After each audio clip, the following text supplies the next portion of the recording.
নমস্কার বন্ধুরা, আমার চ্যানেলে সবাইকে স্বাগত। আজ চলে এসেছি পটল পনিরের একটা রেসিপি নিয়ে। দেখুন, পটলগুলোকে এভাবে আমি কেটে ধুয়ে রেখেছি। এর সাথে আমি আলু দেব, তাই আলুগুলোকে এভাবে কেটে ধুয়ে রেখেছি। এটা আমি পনির দিয়ে করব। পনিরটাকে জল ঝরিয়ে রেখেছি। এতে আমি যা ফোড়ন দেব, সেই ফোড়নের সামগ্রী হলো 2টো তেজপাতা, সাজিরা, একটা লবঙ্গ আর জয়িত্রী। আর মশলার ব্যবহারের মধ্যে যা যা করছি, 4 মগজ 2 চামচ আমি এখানে জলে ভিজিয়ে রেখেছি, পোস্তদানা 1 চামচ নিয়েছি, সাথে আমি নিয়েছি 1 চামচ আদা বাটা আর 1 চামচ লঙ্কা বাটা। লঙ্কাটা আরো বেশি নেওয়া যায়, আমি এখানে 1 চামচ পরিমাণ দিচ্ছি। এই সামগ্রীগুলো দিয়ে আমি পটল পনির রেসিপিটা তৈরি করব। দেখুন, প্যানে তেল দিয়ে দিলাম। তেলটা গরম হয়ে গেছে। এবার আমি প্রথমে পটলগুলোকে ভেজে নিচ্ছি। পটলগুলোকে সুন্দর করে লাল লাল করে একটু সময় নিয়ে ভেজে উঠিয়ে রাখতে হবে। এতে আমি স্বাদ মতো নুন দিয়ে দিলাম। এবার একটু নেড়ে চেড়ে ঢাকা দিয়ে একটু সময় নিয়ে এটাকে ভেজে নেব। এমনিতে আলু পটলের ডালনা দারুণ লাগে, আর পনির পড়লে তো কথাই নেই।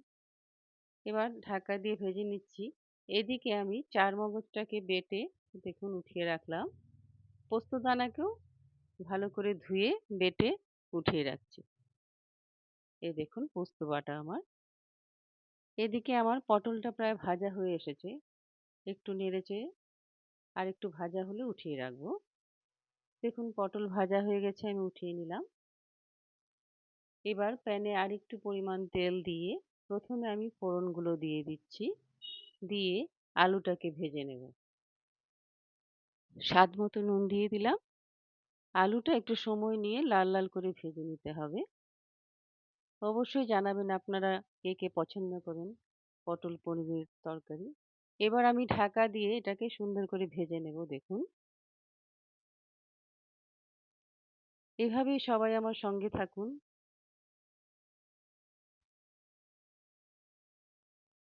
দেখুন এভাবে ভেজে নিচ্ছি। এদিকে আমি এটাতে আমি যে একটা মশলা দেব সেটা তৈরি করে নিচ্ছি। 1 চামচ হলুদ গুঁড়ো, 2 চামচ জিরে গুঁড়ো আর 1 চামচ লাল লঙ্কার গুঁড়ো মিশিয়ে রাখলাম। দেখুন আলুটা আমার ভাজা হয়ে গেছে। এবার এতে আমি তৈরি করে রাখা মশলার মিশ্রণটা দিয়ে দেব।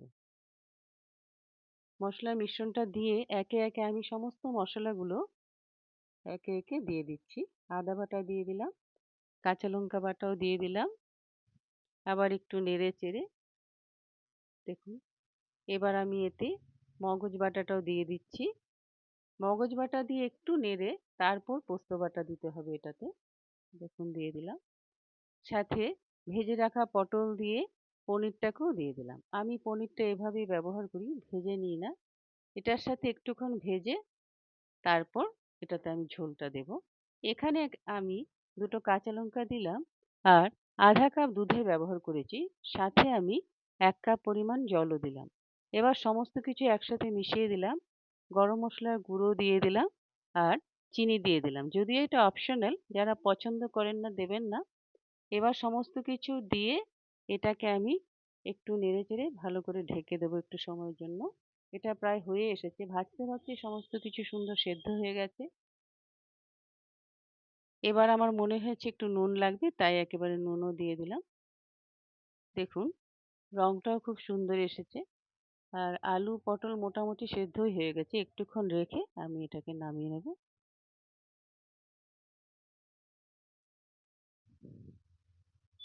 দেখুন এটা আমার তৈরি হয়ে গেছে। আপনাদের বাসন্তী পুজো কেমন কাটছে অবশ্যই জানাবেন। আজকে তো অষ্টমী। তৈরি হয়ে গেছে আমার পটল পনিরের এই রেসিপিটা। এবার আমি গ্যাসটা বন্ধ করে এতে 1 চামচ পরিমাণ ঘি মিলিয়ে দিচ্ছি। তৈরি হয়ে গেল আমার আজকের এই রেসিপি। সবাই সুস্থ থাকুন, ভালো থাকুন। আবার দেখা হবে পরের ভিডিওতে। ধন্যবাদ।